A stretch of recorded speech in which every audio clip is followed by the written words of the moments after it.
The Silver Bullet is one of NASCAR's most beloved and iconic paint schemes. This remains in the minds of many NASCAR fans for its crisp, clean, and chilled look. It was also followed up with one of the most dominant starts ever for a brand new team. But following an intensifying start came one of the most epic downward spirals ever seen in NASCAR history. Welcome to Requiem for the Silver Bullet. So let's get into it. To start this off, we need to introduce you to the Silver Bullet's most iconic driver in Sterling Marlin. I thought it was only fitting to get Chip Ganassi Racing's star employee Elijah Burke to introduce you. Let's take a moment to walk through Sterling Marlin's career. Sterling Marlin made his first NASCAR Cup Series start at Nashville in 1976, filling in for his injured father, Cuckoo Marlin. Marlin would make no more than 5 starts a year until 1982, scoring 2 top 10 finishes in 12 races. In '83, Marlin was hired by Roger Hamby to drive the number 17 Chevrolet. He posted a 10th place finish at Dover and finished 19th in the overall Cup Series standings. That would clinch him the Rookie of the Year award. In 1986, Marlin moved over to the number 1 Bullseye barbecue sauce Chevrolet owned by Haas Ellington. He scored a career best finish of 2nd in the Firecracker 400 at Daytona. It wasn't until '87 where Marlin would get a full-time ride driving the Piedmont Airlines Oldsmobile. In 1989, that same team got sponsorship from Sunoco, and that's when he switches to the number 94. He left the team at the end of the 1990 season, but during that season, he had won his Busch Series race, his first ever Busch Series race, at Charlotte, driving the number 48. Marlin then signed to drive the number 22 Maxwell House-sponsored Ford Thunderbird for Junior Johnson in 1991. He had a 2nd place finish in Daytona to start the season, and 2 poles, being at Talladega and then Daytona in July, finishing 7th in the standings. Now it's time to talk about Marlin's first win. Sterling Marlin's first career win would come in his 279th career start in the 1994 Daytona 500, driving for Morgan McClure Motorsports, and that was in none other than the number 4 Kodak Chevrolet. Marlin would win the race again the next year, becoming one of the 3 drivers to win the consecutive Daytona 500s. Marlin won 2 more times during the 1995 season and finished a career-high 3rd in the point standings during a 4-year run with Morgan McClure Motorsports. In 1997, he would not return to victory lane and dropped to 25th in the final standings. In 1998, he joined Sabco Racing to drive the number 40 Coors Light Chevrolet. He opened the season by winning the Gatorade 125 for Felix Sabates at the time. This would be their only win from '98 to 2000, as the early years saw limited success. Although they weren't winning on the track, they were winning over a ton of fans with their unique paint schemes. The partnership of Coors Light from '98 to 2000 started off with this base paint scheme, a black, red, and tan looking car. However, during the 2000 season, the team would experiment with its own rebranding twice. The Silver Bullet made its unofficial debut in the 2000 Budweiser Shootout, starting 2nd, leading 13 of the 25 laps and finishing 3rd. Later that summer, it would make its official debut in the Bristol Night Race, starting 8th and finishing 8th. Fans wouldn't see this scheme again for the rest of 2000, but in 2001, this would be their scheme moving forward. Along with a change to their paint scheme came wholesale changes to the entire organization from top to bottom. It wasn't until 2001 when Felix Sabates and Chip Ganassi being a longtime staple in the IndyCar series, which was CART at the time, would come over and form Chip Ganassi Racing, where Sterling would start driving the number 40 Coors Light Dodge for Chip Ganassi in 2001. With a new team owner, paint scheme, and crew chief in Lee McCall, the Silver Bullet had shown its competitors and fans that it was on the rise that season. Afraid so, and I think Earnhardt's a setting duck, boys. Here they come on the inside. Earnhardt comes down to block. Too late. He had that jump start he got didn't work out. That's an old Indian trick, but it didn't work out today. That's an awfully big lead for Sterling to have in turn 4 there. They could get a run on him. No, I think he can hold him off from there. He can block him enough from there. 3 wide, 4 back. Felix Sabates on his feet. They are 4 wide coming to the line. Wow. Look at Felix. Chip Ganassi and Felix Sabates on that team. And Chip Ganassi, that man has magic. Tony Glover's lobbying the NASCAR officials in his pit. And he's getting help from his driver on the radio. Sterling really giving a very detailed weather report. You can imagine what he's telling them.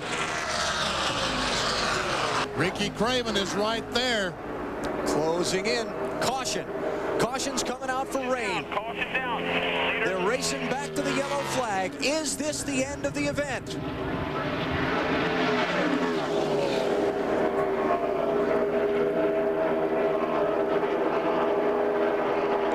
The lap car of Ron Hornaday has just come off of pit road. And Marlin's going to get to the caution first. And the word is the checkered flag will be displayed when they come back to the start-finish line. This one's over. And Sterling Marlin has pulled it off. He and Tony Glover, Lee McCall, and an entire Dodge team. All right. Yeah. The Dodge boys are going to get a win. First one since 1977. For Sterling Marlin, 170 races have gone by since he last went to Victory Lane. It's going to happen here in Michigan today. Final lap for Sterling Marlin, seeking his 8th NASCAR Winston Cup win and his 2nd of 2001. He's led the Dodge boys charge all throughout this season, and now he's going to get the win in the UAW GM Quality 500. Marlin wins at Charlotte. Slow down, man, I want to tell you something.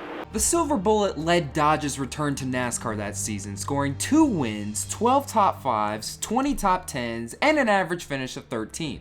They even placed top 3 in the standings, finishing 3rd. This was just in their first year leading out, with expectations soon following that this team could be around for decades to come. The 2002 season started off wacky, with Sterling Marlin making one of the most bonehead moves in NASCAR history.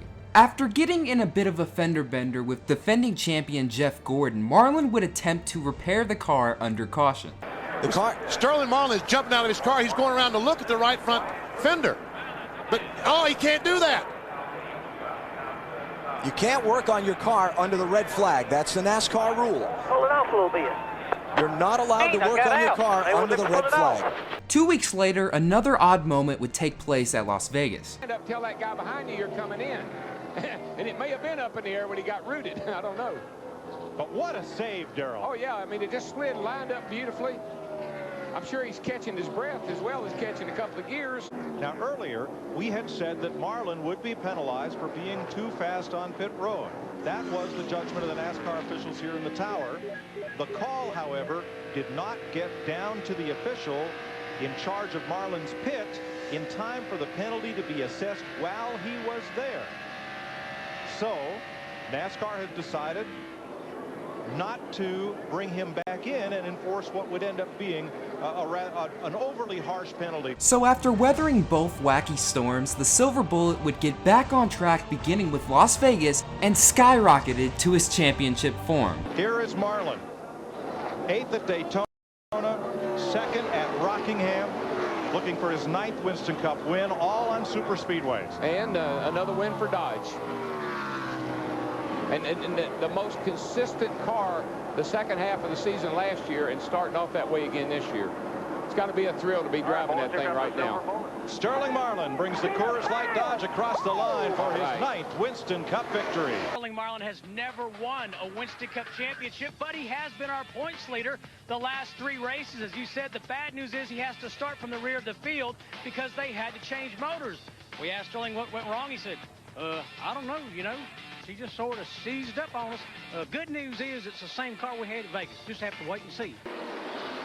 Boy, what a season this guy's having. I mean, 4 top 10s, leading the points. Clear all around, no pressure. He's consistent every week.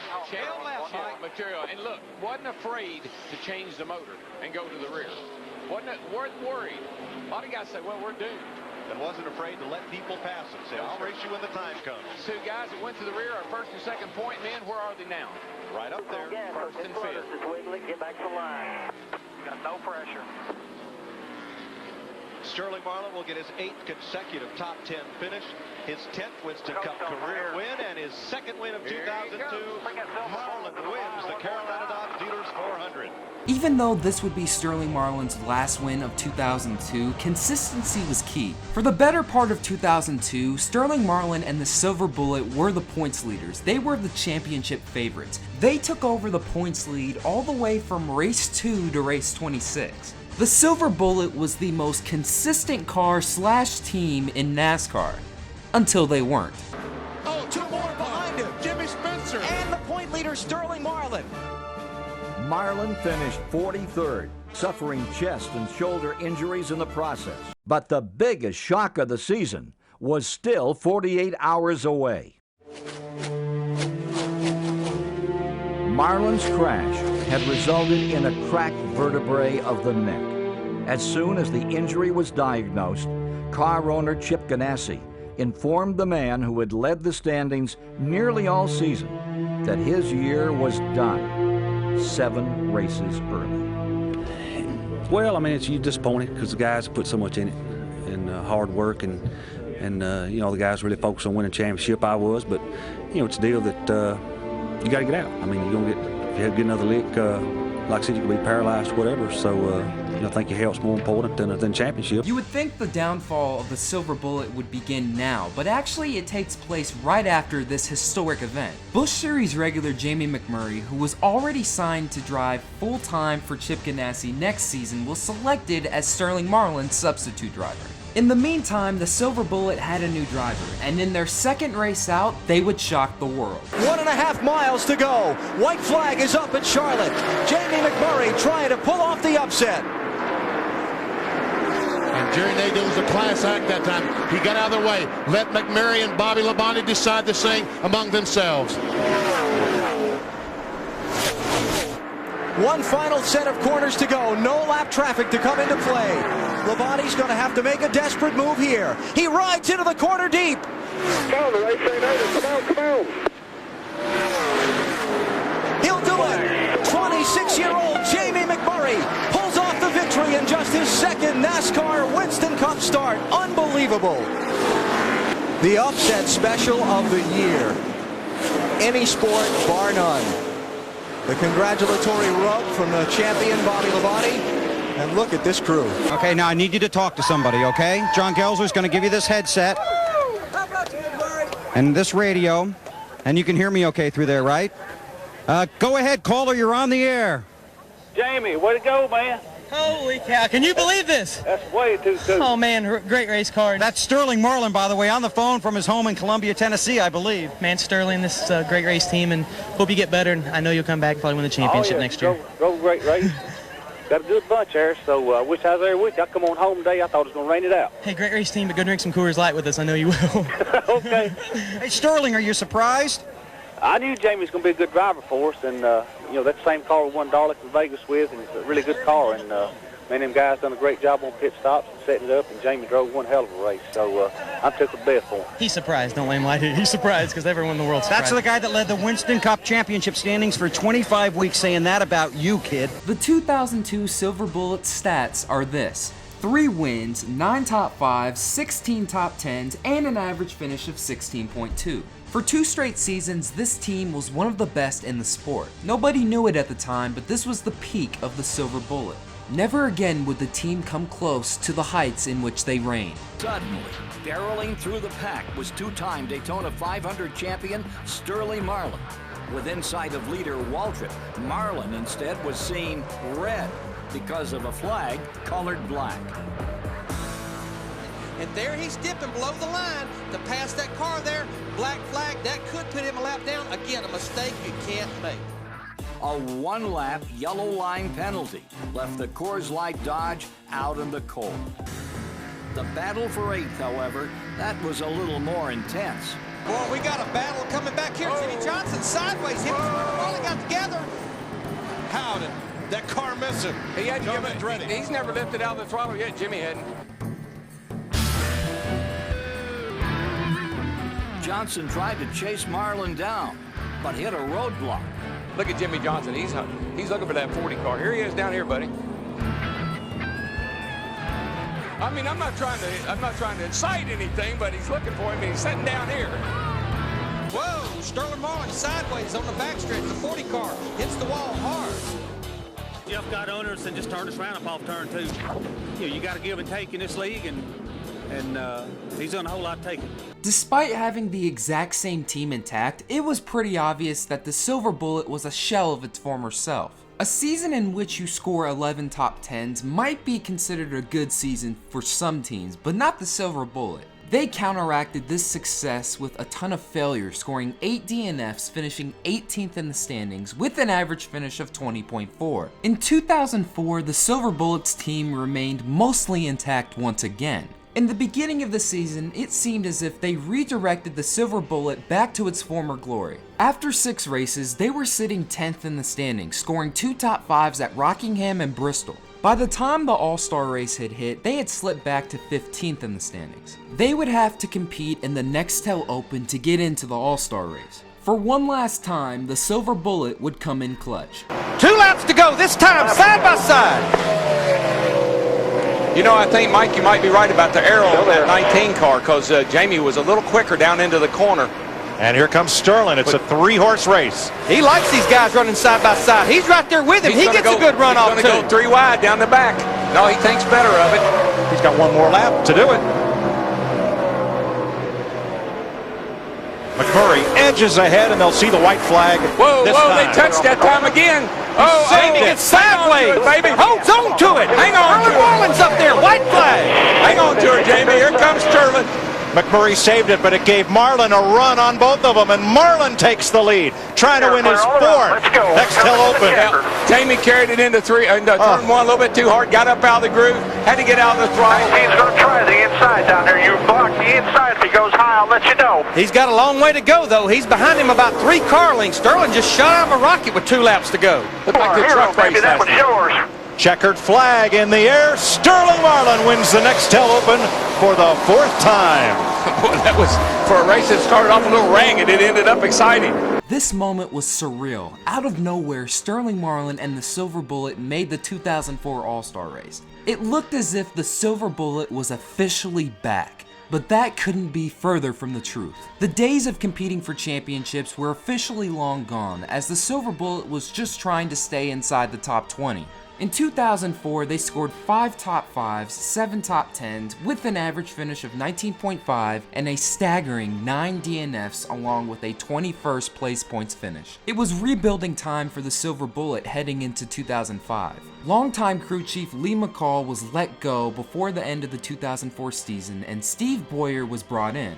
But while Sterling Marlin was leading at Martinsville, it was revealed during the broadcast that Chip Ganassi was leaning in another direction driver-wise. But give Marlin a big attaboy. The news got out today that he is 99% sure that his contract with Chip Ganassi won't be renewed, and here he is leading this race just 40 laps from the finish. To think that this team was competing for championships 3 years ago is now hard to believe. Once again, after another strong start in the first 7 races of the season, which saw the team 6th in the standings, they would collapse entirely. 2005 was the last straw, seeing the team score 0 wins, 1 top 5, 5 top 10s, with an average finish of 24.6, and finished a disgusting 30th in the standings. After the season, the driver change was made official. Longtime patriarch of the Silver Bullet, Sterling Marlin, was officially let go. He was replaced by none other than Chip Ganassi's future prospect David Stremme. At the time, David Stremme was seen as a potential star and was looked at as the driver who would return the Silver Bullet to greatness. It was anything but, however, and the next 2 seasons would be complete hell. The death knell for the Silver Bullet came in these 2 seasons. In 2006, 0 top 10s were posted along with a 26.4 average finish. 2007 saw little improvement, but not enough for the Silver Bullet to stay. 3 top 10s, an average finish of 25.7, 7 DNFs, and 24th in the standings. What started with so much potential in 2000 was ended unceremoniously in 2007. Coors Light would leave Chip Ganassi Racing, officially ending the Silver Bullet era. This car, this team, was one of the favorites in the early 2000s of NASCAR. Today we look back on the Silver Bullet ever so fondly. Older fans today look back and say, man, the Silver Bullet, that was one of my favorite teams. And I wish it would have lasted. It was a marketing genius and a dominating team in the very beginning, followed by an epic freefall in which nobody would recover. Today, the Silver Bullet is no more. However, in 2019, it made a brief comeback in the Darlington Throwback race with Landon Castle rocking the 00 Silver Bullet. For fans, it brought back a lot of memories, especially at one of the tracks where it scored its final wins at. all I have left to say is thanks for the memories, and we'll forever remember this scheme as one of the most iconic in NASCAR history. And once again, that'll do it for another video. Thank you guys so much for watching. This is Black Flags Matter. Catch you next time.